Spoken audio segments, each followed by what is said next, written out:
What's up guys, Travis Peters here again, and in this video I'm going to talk to you about your career versus your calling. I think the big mistake we make when we think about our calling as Christians is we tend to instantly go to, my calling has to be something like I'm on stage preaching, full-time ministry, or I'm a full-time youth pastor or kids pastor. And it's usually something like that is what we have in the back of our minds because of stories that we've heard, right? Books we've read, other famous people that have written their story. That's what it looked like for them. So we play this comparison game. We're not meaning to, but we play a comparison game if we're not intentional. And so we look on Instagram and we see somebody with a professional shot speaking from stage saying, oh, that's what a calling looks like. I'm called to ministry. It looks like that. Not true. It looks like that for them. It might look like that for you, but maybe not. The Bible says this, whatever your hand finds to do, work at it as unto the Lord. In other words, whatever you're working on, whatever you're doing right now, put your heart into it. Act like Jesus is your employer. Act like he's your boss, and you go crush it. So if Jesus is your boss in your career right now, you wouldn't be checking emails like you're checking emails. You wouldn't be cruising Facebook and Instagram and watching YouTube videos. You'd be cold calling, following up on clients, getting new prospects, launching new advertising, meeting with potential customers. Like, you'd be getting after it because you got a goal and a mission, and you know that the man is watching over you, and you want to work hard for him. That's what you need to be doing right now in your career, whatever it is.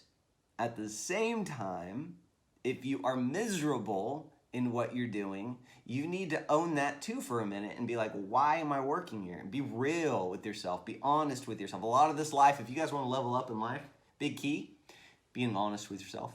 Man, I do not like what I'm doing for a living right now. I feel like it drains me. It sucks the life out of me. This is awful. You need to be aware. If that's the truth, you need to know it and own it and then go do something about it. James 1:5 says, hey, if you need wisdom, ask the Lord. He'll tell you what to do. And I will say this. Your career and your calling, it can be two different things. I don't know if it's going to last like that forever, but for right now, you could be selling houses as a real estate agent. That's your career. You enjoy it. You're good at it. Go crush it. You're working at it as unto the Lord. But you're called to youth ministry. And so Wednesdays at church, Sundays at church, maybe a couple nights, Tuesday nights throughout the week, you're meeting with youth kids, you're putting together curriculum and messages, you're coming up with illustrations and visuals, I don't know, whatever. But you're working on that too. Man, this is what I'm called to do. I'm called to help the youth. So you're taking steps towards that. You're plugged in at your church to work on that. A lot of you guys, if you're watching this and you're not plugged in at a church, you have to be. Psalms 92:13 says, those who are planted in the house of the Lord will flourish in the courts of our God. If you're not flourishing in life, you need to check, am I planted somewhere? Am I planted at the local church?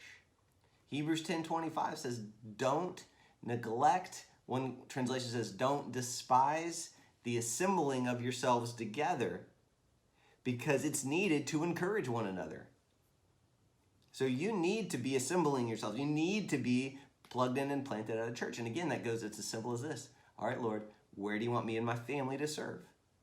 Where do you want me and my family to tithe? Where do you want me and my family to be planted and plugged in at? That's where your life's going to come from. That's how you're going to flourish.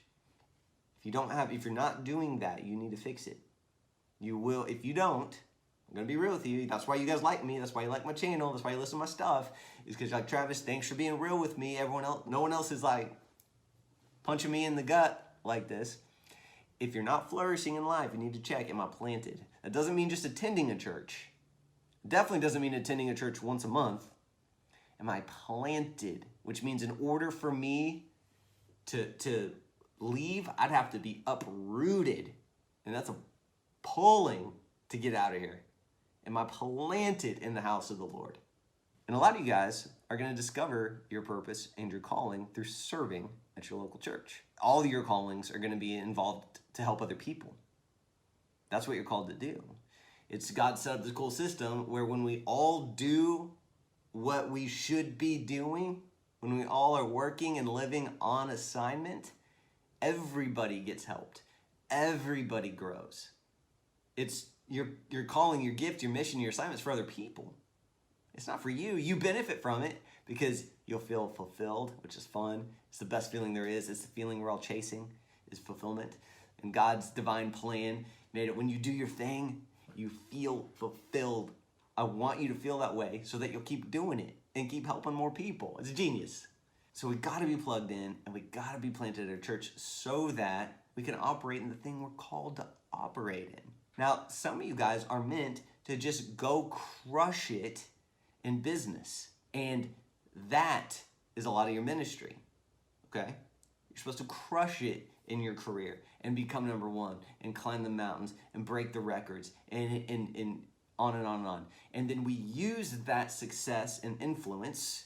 We use the money for the kingdom. We use that influence as a podium to preach the kingdom. I remember one time somebody came to my house. They knocked on the door. They saw how beautiful my house was. And they asked, "Do you own this house?" And I said, "Yes." And they said, "How? You were so young." And I started talking about tithing and being planted in church. And I ended up leading both of these guys to the Lord because they saw my success and that influence. And I used that to glorify God, to make God look good. I gave him all the credit. And they said, "I want that too." And I said, "Cool, here's how we do that. Pray this with me." That's what we're called to do. Your career versus your calling. I know that in this video, I may not, for the concrete thinkers out there, I may not be super bullet pointed in this particular video, but I think that's kind of coming out on purpose. It doesn't need to be. So if you're in your career, we seek the Lord and you say, "God, what am I supposed to be doing right now?" And I think you already know. I think you already got that little thing in you. You probably just talked yourself out of it. You probably just said, "Oh, but that doesn't pay the bills. I need to focus on my career. I need to focus on being a provider for my family." Yet, it's at the expense of your assignment, of your mission, of doing what God called you to do. So if you're watching this video and you're feeling a little bit lost, here's your steps. We're just going to go to God and we're going to seek him. Remember Matthew 6:33? Seek the kingdom of God first. The kingdom is his way of doing things and his way of being right. I'm just going to seek you first, God. What's my plan here? What's my play here? What do you have for me? And then you're going to start taking steps towards it.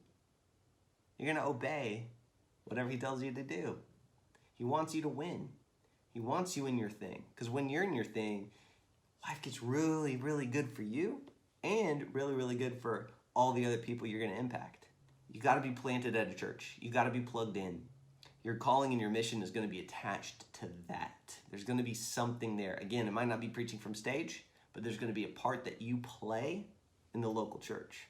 And it does not matter how much success you have in your career, unless you're plugged in and planted in your church and doing what you're called to do, you won't feel fulfilled. And then look at your career. If it's not what you want to be doing, if you don't find enjoyment in it, it's not exciting to you, that's okay. God's your source. He's got something else lined up for you. Ask him. Make moves. You're not stuck. I don't care what you think. You are not stuck in this job, career, or occupation. I don't care if you've been there 40 years. You're not. You can start something new. God's got something new for you, something better for you. He can shift you over here. He can plant you in another opportunity. All you got to do is inquire of the Lord, like David did. Over and over and over throughout the Bible, David inquired of the Lord, asking questions. What should I do? What's my strategy? What's my strategy? If you watch my videos for a long time, you're going to hear me say the same things over and over again because you guys aren't doing it. I need to get this in you.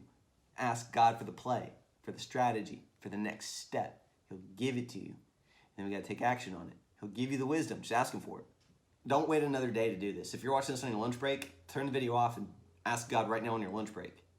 God, what's my career versus my calling? What am I supposed to be working on? Where do you want me planted? Where am I supposed to be serving? How am I supposed to be helping other people right now? And let's just get after it. For a while, it might be two different things. You have a career and you have your calling, and you're supposed to be doing both. At some point, those might merge. God will put that desire on your heart where, man, this is all I want to do. If you've fallen in love with youth being, in youth ministry, perfect. At some point, God's going to merge those two things, and that's all that you do. And it's going to be amazing. But for some of you, you're going to stay in the marketplace as well, but you're also going to be planted and plugged in and serving the Lord over here too. You're going to serve the Lord in your career, and then you're going to serve the Lord in your calling. And for some of you, it'll stay this way, and then for some of you, they'll merge. And that's perfect. The key is just seeking God and not trying to make things up on your own, not using your own logic to try to figure out what's the smartest play to do here. Oh man, I can't go full-time in ministry because it doesn't pay enough. Take all that off the table. That's not trusting God as your source. That's trusting you as your source. It ain't going to work. Put him first. Seek him first. Your career and your calling. Don't overcomplicate this. All right? He wants you to win. Seek him. He'll give you the answer. All right. Y'all got this. Okay? See you in the next video.